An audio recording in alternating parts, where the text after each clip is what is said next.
A celebration. Yes. We're lucky to be here. We should be happy to be here. We cannot be lucky because if we weren't here, we wouldn't be. There's no such right. thing. Okay, so it's not a crap game that we're here. Exactly. We are here, and we should celebrate it, use it, enjoy it, be selfish. Right. There's a virtue in selfishness. Right. And we got ourselves in trouble when we started using government to force us to be good because we had this notion that we had a sort of bad nature. Right. And if we have a bad nature, we have no self-esteem. If we have no self-esteem, any demagogue can have us. He can order us about because we wouldn't consider ourselves valuable enough to be free. You will be anxious to follow anyone because you don't trust yourself. Right. So that self-esteem is a precondition of freedom. Right. All right, so you're obviously against forced government anything. Busing, right? Oh, certainly. You're against taxes, forced taxation? That would be the last reform that I would advocate. But you don't really think it's going to be possible to have a community of men without forced mandated taxes? No, I wrote it, and I won't go into details, about an alternative, which would be voluntary taxation. Voluntary contributions to the government, because we need the government. Do you know why they're going, because they don't think it won't work? Oh, not if you had to contribute 90% or even 50% of your income. That wouldn't work. But the government doesn't cost that much. The government's proper function is only to protect your rights. And that means to protect men from those who initiate force.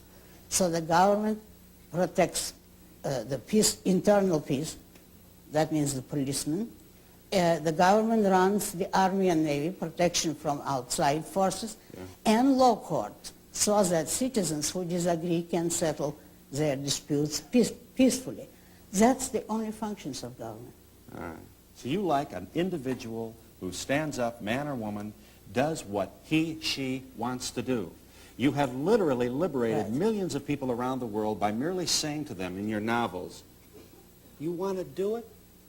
Do it. That's exactly, that's true. And if I help them, I'm delighted. But I didn't. Original sin sure takes a beating in your writings, doesn't it? Oh, it does, yes. Yeah. You don't think that we're born with sin on ourselves? Do you? Huh? No, I have never met a person who really could believe that. Well, but see, if you fool around with original sin, there goes the whole idea of Christianity.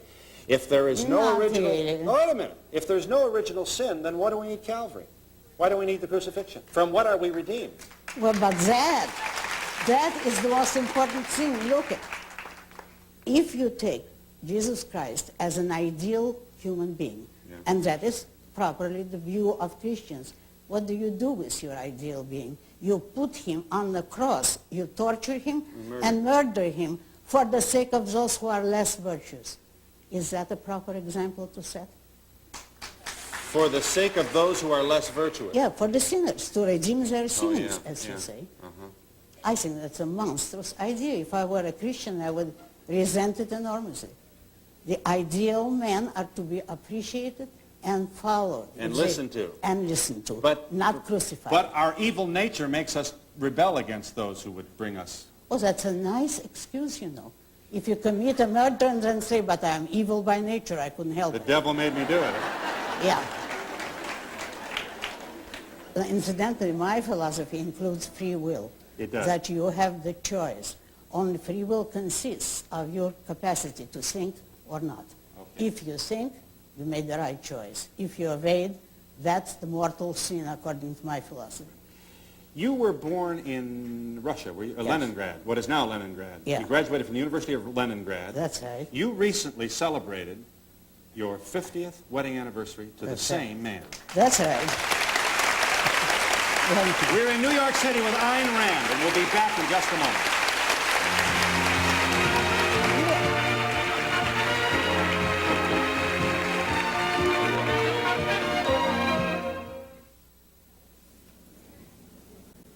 This is the Felt Forum of the Madison Square Garden. That is Ayn Rand, the philosopher who's created such a stir everywhere with books which incidentally sell in numbers approaching 8,000 per month. Per month, even today. Yes. Miss Rand, in your novels, you portray very strong women. I was wondering why you think in the world we don't have strong women leaders. Because if you're speaking about women's liberation, that whole movement, it's a very false and phony issue.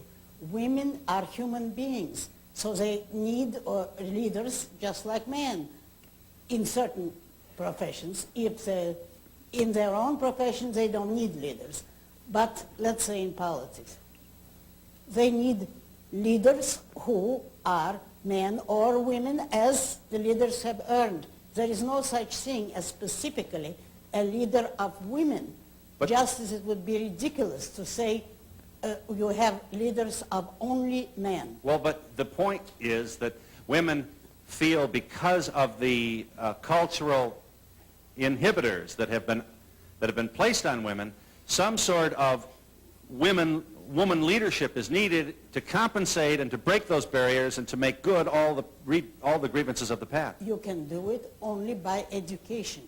If women feel that there is prejudice against them, yes, you do it by spreading the right idea that women intellectually are not the inferior of men. Of course not, but physically they certainly that's are. what feminists are doing. They're standing up and educating. No, they're asking for government power and government handouts. They go around depriving men of jobs because you have to have quota of so many women. But their point is that they have been denied jobs all these years, so let's get at it and start swinging for it. You do not fight an evil if they think they're victims. I don't. But let us say, assuming that women have been treated unfairly, you don't fight an evil by adopting it and practicing Well, it. what should they do? Be nice little girls and not say anything and stay home and break bread? No. Well, what should they do? Go into any career of their choice except longshoremen or professional football player, as they're trying today, and fight for their career as every man has to fight. Would you fight for anything? How did I get here?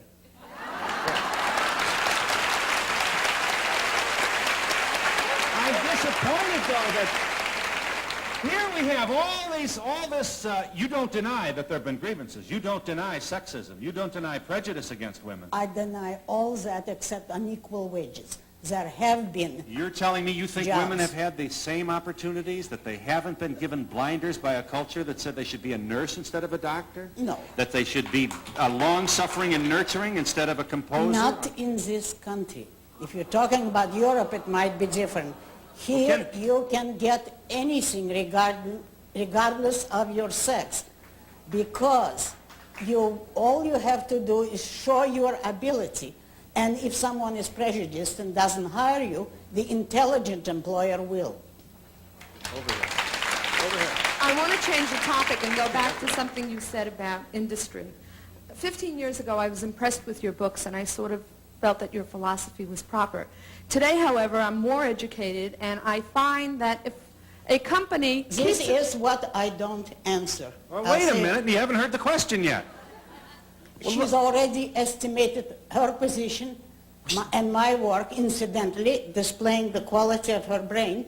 If she says today she is more educated... I am more educated now than I was 15 years ago when I was in high school, then, before I went to college, I'm and not before I read the interested in your newspapers. biography.